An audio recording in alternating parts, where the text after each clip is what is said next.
I hate driving on Burdett Road. The one right up here, right over there, intersecting Bradley. And I'm sorry if you live on that street. It's the hills and it's the speed bumps. It's nauseating. You slow down, you speed up, you slow down, you speed up and down and up and down. But of course, the speed bumps are the point, right? The point is to slow down. Rabbi Daniel Hartman of the Shalom Hartman Institute, in his podcast this week, says that a holiday is a speed bump. The whole idea of a holiday cycle, he says, is to work as a speed bump to stop you from your regular flow of life. It's time for you to readjust and to reconnect to another connection, spiritual, intellectual, moral. So holidays help us slow down from the busyness of the routine of life. A speed bump, what a speed bump is to pedestrians, holidays are to holy moments of life, right? The speed bumps help us slow down to see them, like holidays help us see these holy moments.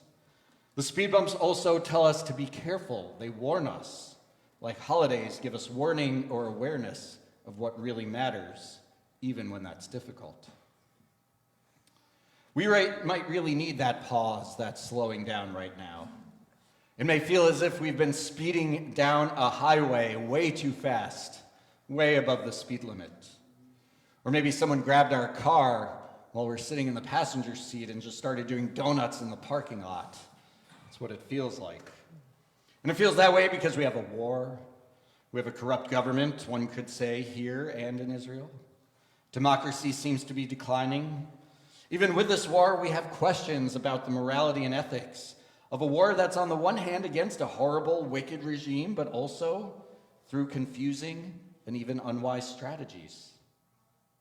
Life, as we once knew it, even a few years ago, seems to be disrupted. That feeling of disruption permeates our Torah portion, Tazria-Metzora, which, as I said earlier, focuses on sara'at, this scaly skin condition often called leprosy. It's not medical leprosy. In fact, it's a spiritual disease, not a medical disease. And Rabbi Julie Sachs-Toller in Richmond, California, she says that when someone has this skin condition, their lives are upended. They have to isolate from the community. They have to go through an intense and invasive ritual. And so she says someone with sara'at may feel out of step with the rest of the world. Everything is out of sorts for them, right? What once felt normal feels far away. They're not used to their reality. Right now, a speed bump is upon us.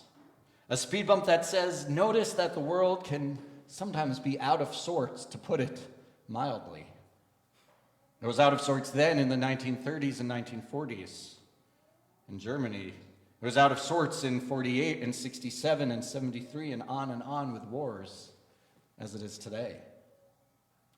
And so this holiday cycle right now is a speed bump. Yom HaShoah, Holocaust Remembrance Day. Yom HaZikaron, Israeli Memorial Day for fallen soldiers and victims of terror, even if we then commemorate with joy Yom HaAtzmaut. So what exactly are we commemorating on Yom HaShoah and Yom HaZikaron? Well, Yossi Klein Halevi, he's a scholar also at the Shalom Hartman Institute, in the same podcast, he says that Holocaust Memorial Day is when we mourn the consequences of Jewish powerlessness. And the Memorial Day for the fallen soldiers is when we mourn the consequences of Jewish power. So again, Yom HaShoah, we mourn the consequences of Jewish powerlessness. Yom HaZikaron, we mourn the consequences of Jewish power. Now, we wrestle with these consequences all the time, I think, or at least I do. The consequences of powerlessness and of power. With powerlessness, what does it mean for us as Jews, as Jewish adjacent folks, to face constant threats of anti-Semitism? How do we balance gratitude for our police officers with the sadness that their presence is needed at all? What happens when anti-Semitic graffiti shows up at the Bethesda trolley trail or on a high school in our community? But we also wrestle with Jewish power. What does it mean for the Jewish people to have a state? What does it mean when that state must defend its people, or when defense turns to offense? What happens when innocents are harmed or killed for that Jewish sovereignty, or perhaps not even for sovereignty? Now, we wrestle with these questions most of the year, and most of the year I think we should, right? We should be asking hard questions and striving for peace and fighting for justice, stating boldly, never again. But on these days, we mourn. A speed bump is there to say, stop and notice what happened. Notice and then remember. In Yom HaShoah, we mourn the consequences of powerlessness, and on Yom HaZikaron, we mourn the consequences of power. We stop and say, the world is not right, and then we just sit with that. So I hope these holidays are speed bumps, and I hope they slow us down.